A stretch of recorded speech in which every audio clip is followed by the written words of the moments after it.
കർത്താവ് നിങ്ങളോടുകൂടെ. അങ്ങേ ആത്മാവോടും കൂടെ. മർക്കോസിന്റെ വിശുദ്ധ സുവിശേഷത്തിൽ നിന്നുള്ള വായന. കർത്താവേ, അങ്ങേക്ക് മഹത്വം. അധ്യായം 4, തിരുവചനങ്ങൾ 26 മുതൽ. അക്കാലത്ത് ഈശോ ജനങ്ങളോട് അരുൾ ചെയ്തു, ദൈവരാജ്യം ഒരുവൻ ഭൂമിയിൽ വിത്ത് വിതയ്ക്കുന്നതിന് സദൃശ്യം. അവൻ രാവും പകലും ഉറങ്ങിയും ഉണർന്നും കഴിയുന്നു. അവൻ അറിയാതെ തന്നെ വിത്തുകൾ പൊട്ടിമുളച്ച് വളരുന്നു. ആദ്യം ഇല, പിന്നെ കതിർ, തുടർന്ന് കതിരിൽ ധാന്യമണികൾ. ഇങ്ങനെ ഭൂമി ഫലം പുറപ്പെടുവിക്കുന്നു. ധാന്യം വിളയുമ്പോൾ കൊയ്ത്തിന് കാലമാകുന്നത് കൊണ്ട് അവൻ അരിവാൾ വയ്ക്കുന്നു. അവൻ വീണ്ടും പറഞ്ഞു, ദൈവരാജ്യത്തെ എന്തിനോട് താരതമ്യപ്പെടുത്തും? എന്ത് ഉപമ കൊണ്ട് അതിനെ വിശദീകരിക്കും? അതൊരു കടുകുമണിക്ക് സദൃശ്യമാണ്. നിലത്ത് പാകുമ്പോൾ അത് ഭൂമിയിലുള്ള എല്ലാ വിത്തുകളെയും കാൾ ചെറുതാണ്. എന്നാൽ പാകിക്കഴിയുമ്പോൾ അത് വളർന്ന് എല്ലാ ചെടികളെയും കാൾ വലുതാവുകയും വലിയ ശാഖകൾ പുറപ്പെടുവിക്കുകയും ചെയ്യുന്നു. അങ്ങനെ ആകാശത്തിലെ പക്ഷികൾക്ക് അതിൻ്റെ തണലിൽ ചേക്കേറാൻ കഴിയുന്നു. അവർക്ക് മനസ്സിലാകും വിധം ഇത്തരം അനേകം ഉപമകളിലൂടെ അവൻ വചനം പ്രസംഗിച്ചു. ഉപമകളിലൂടെയല്ലാതെ അവൻ അവരോട് സംസാരിച്ചിരുന്നില്ല. എന്നാൽ ശിഷ്യന്മാർക്കെല്ലാം രഹസ്യത്തിൽ വിശദീകരിച്ച് കൊടുത്തിരുന്നു. കർത്താവിൻ്റെ സുവിശേഷം. ക്രിസ്തുവേ, അങ്ങേക്ക് സ്തുതി. ഈശോയിൽ ഏറ്റവും സ്നേഹം നിറഞ്ഞവരെ, നമ്മളെല്ലാം ജീവിതത്തിലെ പല ജീവിത സാഹചര്യങ്ങളിലും നമുക്ക് ചെയ്യാൻ പ്രയാസമുള്ളതും അസാധ്യമെന്ന് കരുതുന്ന പല കാര്യങ്ങളുടെ മുൻപിലും നമ്മൾ പലപ്പോഴും പതറിപ്പോകാറുണ്ട്. നമ്മൾ ടെൻഷൻ അടിക്കാറുണ്ട്, നമ്മൾ വല്ലാതെ ആകുലപ്പെടാറുണ്ട്, അസ്വസ്ഥപ്പെടാറുണ്ട്. എന്നാൽ ഇന്നത്തെ വചനം നമ്മളെ ഓർമ്മപ്പെടുത്തുന്ന ഒരു കാര്യം, ദൈവത്തിൻ്റെ സന്നദ്ധിയിൽ, ദൈവത്തിൻ്റെ നിഘണ്ടുവിൽ അസാധ്യമെന്ന ഒരു വചനം അല്ലെങ്കിൽ ഒരു വാക്ക് ഇല്ല എന്നുള്ളതാണ്. ദൈവത്തിൻ്റെ സന്നദ്ധിയിൽ, ദൈവകരങ്ങളിലേക്ക് എന്ത് സമർപ്പിച്ചാലും എന്ത് കൊടുത്താലും അത് അനുഗ്രഹമായിട്ട് തിരികെ തരാൻ ദൈവത്തിന് സാധിക്കും. സുഭാഷിതം 16:3 പ്രഭാഷകൻ 10:5 ഒക്കെ നമ്മളോട് പറയുന്നതാണ്, നിന്റെ പ്രയത്നങ്ങൾ കർത്താവിൽ അർപ്പിക്കുക, അത് ഫലമണിയും. കുറേ നാളുകൾക്ക്, കുറേയല്ല വർഷങ്ങൾക്ക് മുൻപ് 1900-ൻ്റെ ആദ്യങ്ങളിൽ ഒരു പള്ളിയുടെ പുറത്ത് ഒരു കൊച്ചിങ്ങനെ കരഞ്ഞുകൊണ്ട് നിൽക്കുകയാണ്.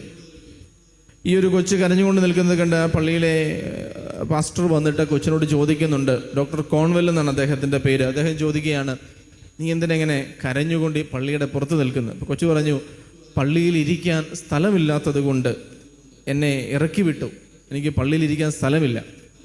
അപ്പോൾ ഇദ്ദേഹം ഈ കൊച്ചിനെ കണ്ട്, അദ്ദേഹത്തിന് അറിയാം അതൊരു ചെറിയ പള്ളിയാണ്.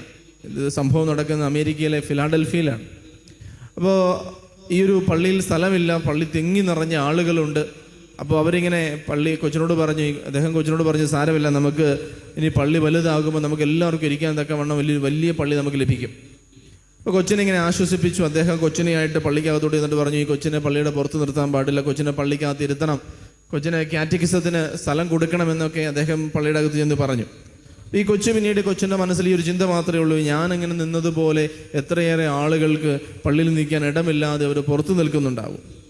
ഏതാനും മാസങ്ങൾ കഴിഞ്ഞപ്പോൾ ഈ കൊച്ചിൻ്റെ പേര് ഹാറ്റി മിയ വിയാട്ട് എന്നാണ്. ഈ ഹാറ്റിയുടെ മാതാപിതാക്കൾ ഇദ്ദേഹത്തെ വിവരം അറിയിക്കുകയാണ്, ഈ കുട്ടി വളരെ രോഗാതുരമായിട്ട് കിടപ്പിലാണ്, മരണത്തിൻ്റെ വക്കിലാണ്. അങ്ങനെ അദ്ദേഹം ചെന്ന് കുട്ടിയെ കാണുന്നു. പിന്നീട് കൊച്ചിൻ്റെ ശവസംസ്കാര വേളയിൽ ഈ കൊച്ചിൻ്റെ മാതാപിതാക്കൾ ഇദ്ദേഹത്തിൻ്റെ അടുത്ത് ഒരു കീറിപ്പറഞ്ഞൊരു പേഴ്സ് കൊടുത്തിട്ട് പറഞ്ഞു, ഇത് അങ്ങേക്ക് തരാൻ ഹാറ്റി ഏൽപ്പിച്ചിട്ട് പോയതാണ്. അപ്പം എന്താ ഇത്? അപ്പോൾ അദ്ദേഹം തുറന്നു നോക്കിയപ്പോൾ അതിനകത്ത് 57 സെൻറ്റ് ഉണ്ട്. 57 സെൻറ്റ് എന്ന് പറഞ്ഞാൽ നമുക്ക് 57 രൂപ എന്ന് കൂട്ടിയാൽ മതി. 57 സെൻറ്റ് ഉണ്ട്.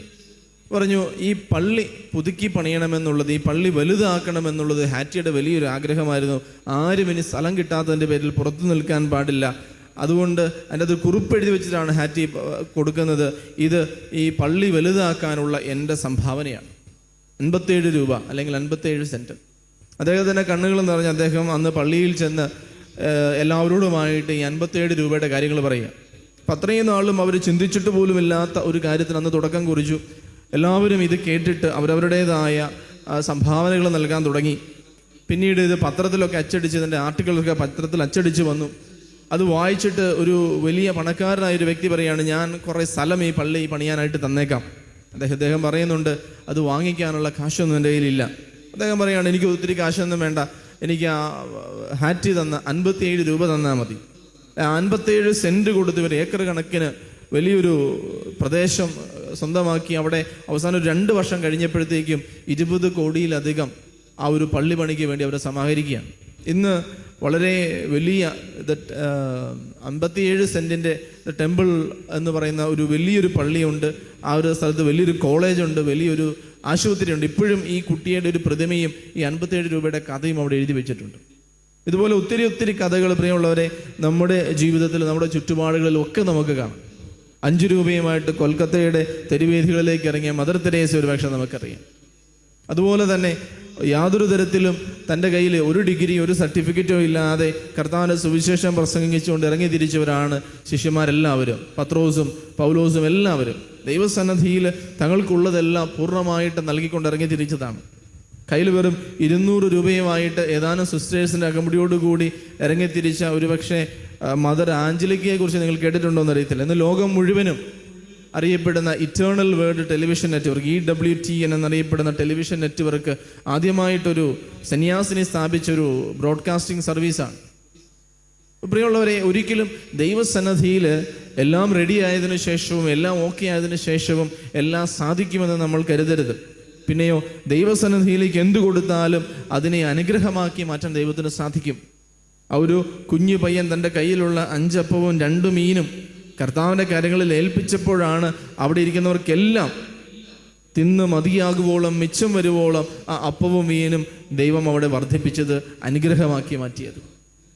ചോദ്യം ഇതാണ്, നിങ്ങൾക്ക് എന്തൊക്കെ ചെയ്യാൻ സാധിക്കുമെന്നല്ല, നിങ്ങളുടെ കയ്യിൽ എന്തൊക്കെ ഉണ്ട് ദൈവത്തിന് കൊടുക്കാൻ. ഞാൻ ദൈവത്തിന് പൂർണ്ണ ഹൃദയത്തോടെ അത് കൊടുക്കുമ്പോൾ ദൈവം അതിനെ സാധ്യമാക്കി മാറ്റുവാൻ. അതുതന്നെയാണ് ഇന്നത്തെ സുവിശേഷ ഭാഗത്തൊക്കെ നമ്മൾ കണ്ടത്. ഒരു വിതയ്ക്കപ്പെട്ടത് ചെറിയ ഒരു കടുകുമണിയാണ്.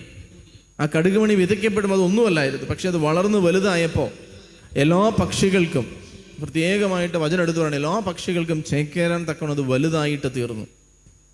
അത് കടുകുമണിയുടെ കഴിവല്ല, അത് വിതച്ച ആളുടെ കഴിവല്ല, അത് വളർത്തിയ ആളുടെയും കഴിവല്ല. ഇത് 2 ഉപമകളാണ് നമ്മൾ കേട്ടത്. ആദ്യത്തെ ഉപമയിൽ ഒരു വിതക്കാരൻ വിത്ത് വിതയ്ക്കുന്നുണ്ട്. ധാന്യം വിതയ്ക്കുമ്പോൾ അത് നാമ്പെടുക്കുന്നതും അത് വളരുന്നതും അത് ഫലമണിയുന്നതും ഒന്നും നിയന്ത്രിക്കാനോ കൺട്രോൾ ചെയ്യാനോ അത് വിതയ്ക്കുന്നയാൾക്കോ നനയ്ക്കുന്നയാൾക്കോ അത് സ്വപ്നം കാണുന്നയാൾക്കോ ഒന്നും സാധിക്കുന്നില്ല. അതുകൊണ്ടാണ് 2 കൊരിന്തോസിൽ പൗലോസ്ലീഹ പറയുന്നത്, നട്ടതും നനച്ചതുമൊക്കെ ഞങ്ങളാണെങ്കിലും വളർത്തിയത് ദൈവമാണ്.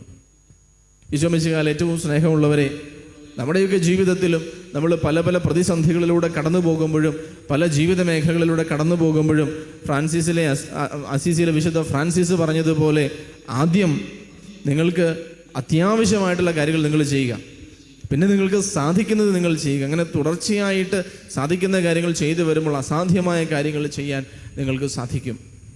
ജീവിതത്തിൻ്റെ ഓരോ നിമിഷങ്ങളിലും നമ്മൾ ഒത്തിരിയേറെ ഇതുപോലത്തെ സാഹചര്യങ്ങളിലൂടെ കടന്നു പോകുന്നുണ്ട്. ഈ ഹാറ്റിയെ പോലെയും മദർ തെരേസയെ പോലെയും അല്ലെങ്കിൽ മദർ ആഞ്ചലിക്കയെ പോലെയും ഒക്കെ ഒത്തിരി കുഞ്ഞു തുടക്കങ്ങളിൽ നിന്നാണ് നമ്മുടെ ജീവിതത്തിലെ വലിയ അനുഗ്രഹങ്ങൾ സാധിക്കുന്നത്. നമ്മളെപ്പോഴും ചിന്തിക്കുന്നത് എന്തോരം വലിയ കാര്യങ്ങൾ ചെയ്യാൻ പറ്റും, അല്ലെങ്കിൽ ഏറ്റവും മനോഹരമായിട്ട് ഏറ്റവും വലിയ കാര്യങ്ങളെക്കുറിച്ച് നമ്മൾ ചിന്തിക്കുമ്പോൾ നമ്മൾ മറന്നു പോകുന്നൊരു കാര്യം, എല്ലാ വലിയ കാര്യങ്ങൾക്ക് പിന്നിലും ചെറിയൊരു തുടക്കമുണ്ട്. Small beginnings, greater endings. ചെറിയ കുഞ്ഞു കാര്യങ്ങൾ. ഇന്ന് എനിക്ക് ചെയ്യാൻ പറ്റുന്ന ചെറിയൊരു കാര്യം.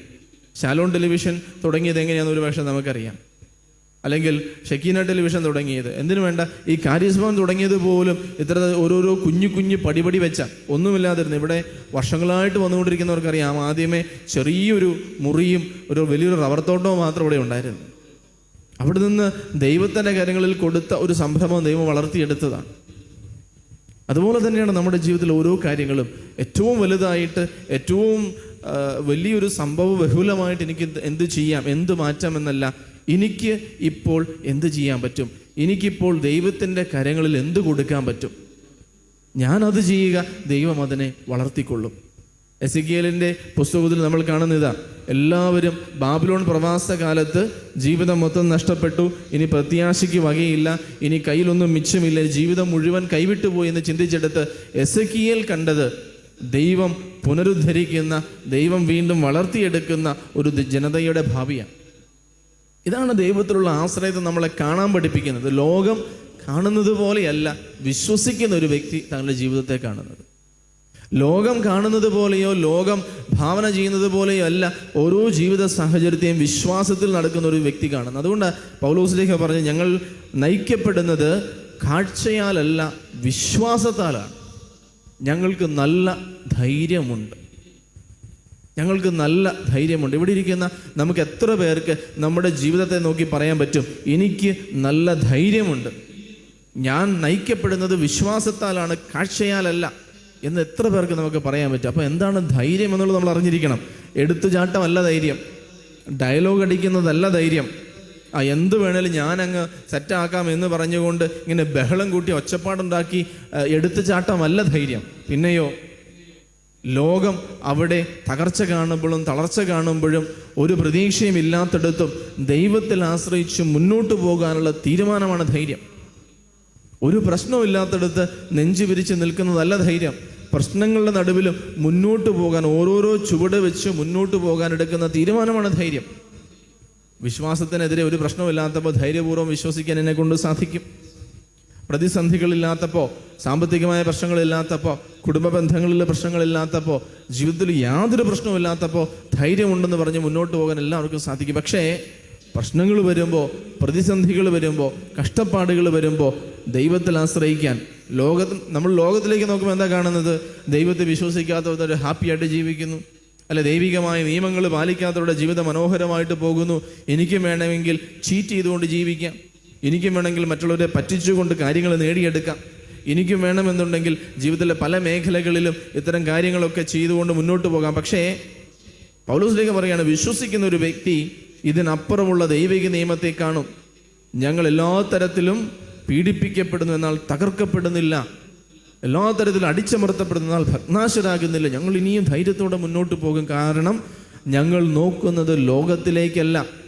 ലോകം ചെയ്യുന്നത് പോലെ ചെയ്യുന്നതാണ് കാഴ്ചയാൽ നയിക്കപ്പെടുന്നത്. എന്നാൽ ദൈവത്തിലും ദൈവവചനത്തിലും ആശ്രയിച്ചുകൊണ്ട് ദൈവം എന്നെ നടത്തുമെന്ന വിശ്വാസത്തിൽ, എൻ്റെ പ്രവൃത്തികളെ, എൻ്റെ പ്രയത്നങ്ങളെ ദൈവം ഫലമണിയിക്കുമെന്ന വിശ്വാസത്തിൽ, ഒരു പ്രതീക്ഷയും ഇല്ലാത്തടത്ത് ധൈര്യത്തോടെ മുന്നോട്ട് പോകുന്നിടത്താണ് വിശ്വാസമുള്ളത്, ധൈര്യമുള്ളത്. പ്രിയമുള്ളവരെ, അതുപോലെ ധൈര്യത്തോടു കൂടി ജീവിക്കാൻ വചനം നമ്മളെ വിളിക്കുക. പ്രതിസന്ധികളില്ലാത്തതല്ല, പിന്നെയോ ദൈവത്തിൽ ആശ്രയിച്ച് പ്രതിസന്ധികളിൽ മുന്നോട്ട് പോകുന്നതാണ് ധൈര്യം.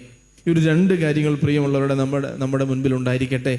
ഏറ്റവും വലിയ കാര്യങ്ങൾ എല്ലാം റെഡിയായി കഴിഞ്ഞതിന് ശേഷം അല്ല നമ്മൾ ചെയ്യുന്നത്. പിന്നെയോ ഇന്ന് ഇവിടെ എനിക്കുള്ളത് ഞാൻ ദൈവത്തിന് കൊടുക്കുമ്പോൾ നാളെ അത് വളർന്ന് പടർന്ന് പന്തലിച്ച് വലിയൊരു അനുഗ്രഹമായിട്ട് ദൈവം നമുക്ക് തിരികെ തരും. അതിനെൻ്റെ കയ്യിൽ ഞാൻ ചെയ്യേണ്ട കാര്യം പൂർണ്ണ ഹൃദയത്തോടെ ഇപ്പോൾ ഇവിടെ ഈ നിമിഷം എനിക്ക് ദൈവത്തിന് കൊടുക്കാൻ പറ്റുന്നത്, ദൈവസന്നിധിയിൽ സമർപ്പിക്കാൻ പറ്റുന്നത്, ഇപ്പോൾ സാധ്യമായത്, ഇപ്പോൾ വേണ്ട കാര്യങ്ങൾ, ചെറിയൊരു കാര്യം ഞാൻ ചെയ്യുക. തോബിത്ത് ചെയ്തത് എന്താ? എല്ലാവരും ദൈവത്തിൻ്റെ നിയമം പാലിക്കാത്തപ്പോൾ തോബിത്ത് വഴിയിൽ മരിച്ചു കിടന്നവരെ അടക്കി. അവന് ചെയ്യാൻ പറ്റുന്നൊരു നല്ല കാര്യം അതായിരുന്നു. അവന് ചെയ്യാൻ പറ്റുന്ന അങ്ങനത്തെ കുഞ്ഞു കുഞ്ഞു നല്ല കാര്യങ്ങൾ അവൻ ചെയ്തു. അങ്ങനെ ഒരു ഇടയബാലനായ ദാവീദിനെ ദൈവം അത്രമാത്രം വളർത്തിയെങ്കിൽ, വിക്കനായ മോശയെ ദൈവം അത്രമാത്രം വളർത്തിയെങ്കിൽ, നസ്രത്തിലൊരു ചെറിയ ബാലികയെ ദൈവ മാതാവായിട്ട് തിരഞ്ഞെടുത്ത് വളർത്തിയെങ്കിൽ, പത്രോസിനെ, മുക്കുവന്മാരെ കർത്താവ് ലോകമെങ്ങും സുവിശേഷം പ്രഘോഷിക്കുന്ന ശിഷ്യന്മാരാക്കിയതിൻ്റെ ഒക്കെ തുടക്കം ചെറുതായിരുന്നു. ഒരു സ്റ്റെപ്പ്. മാതാവ് എന്താ ചെയ്ത്? ഒരൊറ്റ വാക്ക്, ഒരു സെൻറ്റൻസേ പറഞ്ഞുള്ളൂ, ഇതാ കർത്താവിൻ്റെ ദാസി, നിന്റെ വാക്ക് എന്നിലാകട്ടെ. അതുപോലെ കുഞ്ഞു കുഞ്ഞ് ചുവട് വെച്ച് ധൈര്യത്തോടെ ജീവിക്കാൻ, കാഴ്ചയാലല്ല, ലോകം കാണുന്നത് പോലെയല്ല, വിശ്വാസത്തിൻ്റെ കണ്ണിൽ ജീവിതത്തിലെ ഓരോ പ്രശ്നങ്ങളെയും പ്രതിസന്ധികളെയും കണ്ട് അതിനെ ദൈവത്തിന് കൊടുത്ത് എനിക്കിപ്പോൾ ചെയ്യാൻ പറ്റുന്ന കാര്യങ്ങൾ ധൈര്യത്തോടെ ചെയ്തുകൊണ്ട് നമുക്ക് മുന്നോട്ട് പോകാം. ദൈവം നമ്മെല്ലാവരെയും അനുഗ്രഹിക്കട്ടെ. ആമേൻ.